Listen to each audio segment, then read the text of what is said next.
اور اسی دوران ہمیں سینئر اینکر پرسن طلعت حسین نے بھی جوائن بالکل، میں ان سے ایک سوال بھی کرنا چاہ رہا ہوں. طلعت صاحب آپ کو بھی خوش آمدید کہیں گے، شامل گفتگو کریں گے. طلعت صاحب یہ بڑا عام معاملہ ہے کہ سوالات بینچ کی کمپوزیشن پر نہیں اٹھنے چاہیے، اور اگر ایسا ہوگا تو اس کے کانسیکوینسز کیا ہو سکتے ہیں آپ کے خیال میں؟ دیکھیں، بینچ کی کمپوزیشن پر سوالات تو اٹھیں گے. آپ نے ابھی دیکھ لیا کہ جو next in line chief justice ہیں کینڈیڈیٹ جسٹس قاضی فائز عیسیٰ، ان کی طرف سے اس کورٹ کے اندر کیسز فکس کرنے کے عمل کے اوپر کس قسم کے سوالات اٹھے ہیں.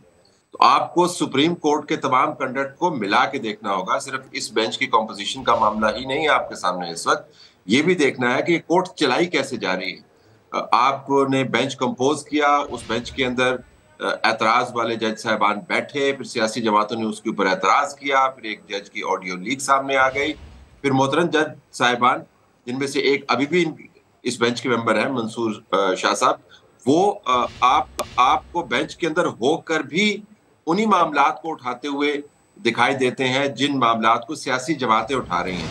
تو قانونی طور پر بھی اعتراضات کی بہت گنجائش موجود ہے، سیاسی طور پر تو اعتراضات کی گنجائش ہمیشہ موجود رہتی ہے. اور اب کیونکہ اس کورٹ کے کنڈکٹ کے اوپر میں بینچ کی بات نہیں کر رہا ہوں، کیونکہ کورٹ کا جو اسپیر ہیڈ ہے وہ چیف جسٹس ہے. چیف جسٹس صاحب نے یہ بینچ بنایا، اور ہمیں پتہ چلتا ہے کہ چیف جسٹس صاحب بھی کیسز کو کس طریقے سے فکس کرتے ہیں. تو اوورآل جو کورٹ کا کنڈکٹ ہے اس کے اوپر شدید قسم کے سوالات اٹھ رہے ہیں. دوسرا پھر یہ دیکھیں، آج اسی شہر کے اندر جہاں پر اتنے بڑے بڑے آئینی آرٹیکلز ڈسکس ہو رہے ہیں، جہاں پر اتنے بڑے آئینی معاملات ڈسکس ہو رہے ہیں، اتنے بڑے بڑے دلائل دیے جا رہے ہیں، اس کے اندر عمران خان کی کورٹس کے سامنے 4 مقدمات کے اندر پیشی ہے. اس پیشی کے اندر ذرا عمران خان اور ان کی جماعت کا کنڈکٹ دیکھ لیجئے. تو گزارش کرنے کا مقصد یہ ہے کہ اسی شہر کے اندر اگر آپ نے عدالتیں لگانی ہیں تو تمام معاملات کو سادے انداز سے آئین کے تابع کرنے کے لیے آپ کو ایون پلینگ فیلڈ کریٹ کرنا ہوگا. اس بینچ کے اندر سے فی الحال جو ہمیں آوازیں اٹھتی ہوئی نظر آ رہی ہیں، اس سے پتہ یہ چلتا ہے کہ فیصلہ یہ ہو چکا ہے کہ ہر حال میں 90 دن کے اندر انتخابات کروانے ہیں.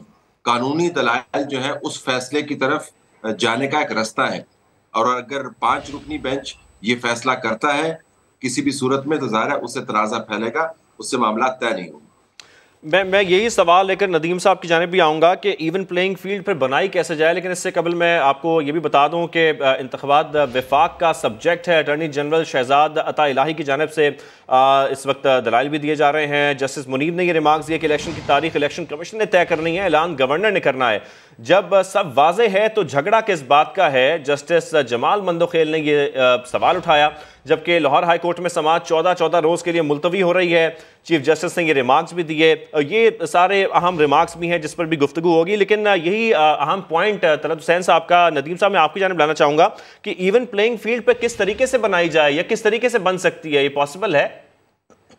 دیکھیے کہ جو 90 روز والی شرط ہے وہ تو ایک آئینی شرط ہے، اس کو تو جو توڑے گا وہ آئین سے ماورا کوئی کام کر رہا ہوگا، اور اسی کے مطابق انہیں باقی معاملات کرنے چاہیے تھے. پہلے جو ابھی تک کا ٹائم گزرا ہے، پہلے تو اس کے اوپر سوالیہ نشان ہے کہ وہ اتنا ٹائم لیپس ہونے میں کیا پاکستان جو پی ڈی ایم ہے اس کے اندر موجود سیاسی جماعتیں ہیں ان کا رول ہے کہ انتخابات سے راہ فرار اختیار کریں. میرا تاثر یہ ہے کہ راہ فرار اختیار کرنے کی کوشش کی. اس وجہ سے اس معاملے میں شیڈیول کے لیے کبھی یہ سوال اٹھا رہا کہ گورنر نے اعلان کرنا ہے، کبھی یہ سوال اٹھا کہ الیکشن کمیشن آف پاکستان کا اس میں کیا کردار ہے. پنجاب سے ایک پوزیشن آ گئی کہ میں نے تو اسمبلی ڈیزالو ہی نہیں کی، کے پی والوں نے تو ڈیزالو کی تھی، وہ دے دیتے. پھر وہاں جواز آ گیا کہ دہشت گردی کے واقعات ہیں، اقتصادی صورتحال ملک کی ایسی نہیں ہے کہ انتخابات کا متحمل ہو جائے. تو یہ وہ سوالات تھے جس کے لیے آئین کے اندر ایٹ لیسٹ کوئی طریقہ کار وضع نہیں ہے کہ ملک کے اندر دہشت گردی کی فضا ہوگی یا آپ کا آئی ایم ایف کا پروگرام درمیان میں لٹک جائے گا تو انتخابات پوسٹ پون ہو جائیں گے. تو یہ سوالات سیاسی میدان کے اندر، لیکن آئین کے اندر اس کا کوئی واضح جواب موجود نہیں ہے، جس کی وجہ سے میرا تاثر یہ تھا کہ یہ انتخابات کو لٹکا کر جون کے بعد لٹانا چاہتے ہیں.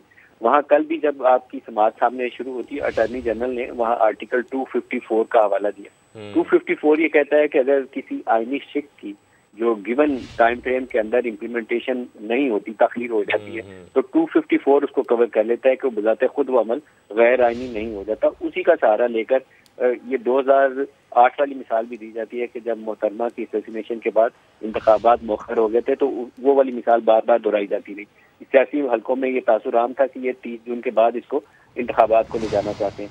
لیکن اگر یہ بینچ آج یہ فیصلہ کرتا ہے کہ یہ الیکشن کمیشن آف پاکستان کو 52 روز کے اندر جو کیمپین کا پیریڈ ہے اس کو دیتے ہوئے انتخابات کو آگے بڑھانا ہے، یا 90 روز جو اوریجنل اس کا ٹائم فریم تھا اسمبلیوں کی مدت تحلیل ہونے کے بعد. بالکل ندیم صاحب، یہ بڑا اہم پوائنٹ ہے 254 سیکشن والا، کہ اگر مدت پوری ہو بھی جائے اس کے بعد بھی وہ عمل جو ہے وہ کالعدم نہیں ہوتا، اس پر بھی گفتگو ہو رہی ہے. بہت شکریہ. ہمارا پینل ہمارے ساتھ موجود تھا، ندیم ملک صاحب ہمارے ساتھ تھے اور طلعت حسین صاحب بھی ہمیں جوائن کیے ہوئے تھے اور اس اہم معاملے پر گفتگو ہو رہی تھی.